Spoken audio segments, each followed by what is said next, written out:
Shalom Bapak Ibu dan Saudara, kita berjumpa lagi dalam Ephrata Devotion. Hari ini akan kita bahas satu renungan, kubur kosong bukan omong kosong. Banyak sanggahan tentang kebangkitan Yesus. Mereka berkata kubur kosong tidak dapat dijadikan bukti bahwa Yesus itu bangkit. Mereka membangun argumentasi bahwa Maria Magdalena dan Maria atau wanita-wanita yang lain pergi ke kubur yang salah. Karena pada waktu itu, pada waktu mereka pergi ke kubur, hari masih gelap. Kubur yang mereka kunjungi, kubur yang belum dipakai, maka kosong. Hal ini mereka dasarkan sesuai dengan yang tertulis dalam Yohanes 20 ayat yang pertama. Pada hari pertama minggu itu, pagi-pagi benar ketika hari masih gelap, pergilah Maria Magdalena ke kubur itu, dan ia melihat bahwa batu telah diambil dari kubur. Perempuan-perempuan yang mengikuti Yesus tidak pergi ke kubur yang salah. Mereka pergi ke kubur di mana Yesus dibaringkan. Kubur Yesus kosong karena Yesus sudah bangkit.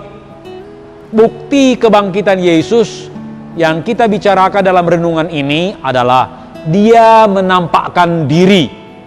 Para imam-imam kepala berunding dengan tua-tua. Mereka memberikan sejumlah besar uang kepada serdadu-serdadu yang ditugaskan menjaga kubur, supaya mereka mengatakan bahwa murid-murid datang mengambil mayat Yesus ketika penjaga tidur. Mereka mencoba menutupi kebenaran dengan kebohongan, tapi usaha mereka sia-sia karena Yesus betul-betul bangkit dan bukan dicuri murid-muridnya. Bapak, Ibu, dan Saudara, kebangkitan Kristus tidak terbantahkan. Karena ketika Yesus bangkit, Ia menampakkan diri kepada Maria Magdalena. Ia menampakkan diri kepada murid-murid yang lain. Fakta lain yang menandakan atau membuktikan bahwa Kristus benar-benar bangkit adalah adanya perubahan pada murid-muridnya. Ketika Yesus ditangkap di Taman Getsemani, murid-murid lari meninggalkan Dia. Ketika Dia diadili, murid menyangkal Dia. Mereka takut dianiaya. Mereka berusaha menyelamatkan diri, sekalipun harus menyangkal Tuhan yang mereka ikuti selama ini. Yang penting terhindar dari penderitaan atau aniaya. Tapi ketika mereka berjumpa dengan Kristus yang bangkit dan dipenuhi oleh Roh Kudus pada hari Pentakosta, mereka mengalami perubahan. Mereka tidak takut bersaksi. Mereka menyaksikan Yesus yang mati di atas kayu salib untuk pengampunan dosa manusia. Ketika Petrus dan Yohanes dipenjara karena menyaksikan Yesus, para pemimpin melarang mereka membicarakan nama Yesus. Tetapi dengan penuh keberanian Petrus dan Yohanes menjawab, "Silakan kamu putuskan sendiri, manakah yang benar di hadapan Allah, taat kepada manusia atau taat kepada Allah. Sebab tidak mungkin bagi kami untuk tidak berkata-kata tentang apa yang telah kami lihat dan yang telah kami dengar." Dari renungan ini kita belajar dua hal. Yang pertama, kebenaran tidak pernah dikalahkan dengan kebohongan. Untuk itu, mari kita berjuang dalam kehidupan, berjuang di dalam kebenaran, berjuang menyatakan kebenaran, karena waktu akan membuktikan bahwa kebenaran akan mengalahkan kebohongan. Kedua, kebangkitan Kristus telah mengubah para murid dari takut menjadi berani.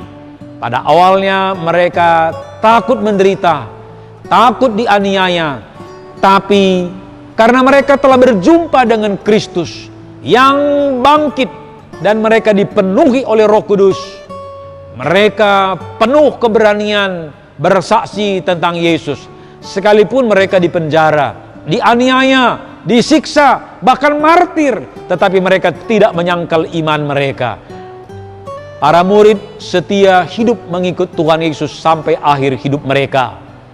Oleh karena Kristus bangkit, mari kita setia mengikut Yesus sepanjang hidup kita, sekalipun ada salib yang harus kita pikul.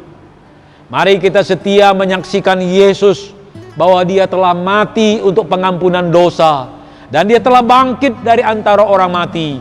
Dia hidup selama-lamanya dan satu hari kita akan bersama dengan Dia di dalam kekekalan. Alkitab mengatakan, hendaklah engkau setia sampai mati dan aku akan mengaruniakan kepadamu mahkota kehidupan. Biarlah renungan hari ini menolong kita untuk tetap setia mengikut Tuhan, menyaksikan Yesus. Tuhan memberkati. Mari kita berdoa. Bapa di surga, Bapa yang maha baik, biarlah renungan Paskah ini sekali lagi memberi pencerahan kepada kami, bahwa kami beriman kepada Tuhan yang hidup, bukan Tuhan yang mati. Ajarlah kami untuk hidup dalam kebenaran, menyatakan kebenaran, karena kami tahu kebenaran itu mengalahkan kebohongan. Biarlah dalam perjalanan kehidupan kami, sekali lagi kami melakukan kebenaran, menyaksikan kebangkitan Yesus. Tolonglah kami Tuhan, supaya kami tetap setia dalam mengikut Yesus. Sekalipun ada tantangan, sekalipun ada pergumulan, sekalipun ada salib yang harus kami pikul. Karena kami tahu kebenaran itu sudah dinyatakan, bahwa Yesus itulah Tuhan, Juru Selamat. Dia hidup, Dia bangkit. Satu hari kami akan bertemu di dalam kekekalan. Kami akan hidup dengan Dia di dalam kekekalan, di rumah Bapa yang mulia. Terima kasih Tuhan. Berkati semua anak-anak-Mu yang sudah mendengar Ephrata Devotion. Berkati mereka supaya tetap setia mengikut Kristus yang bangkit. Di dalam nama Tuhan Yesus kami berdoa. Amin. Tuhan Yesus memberkati.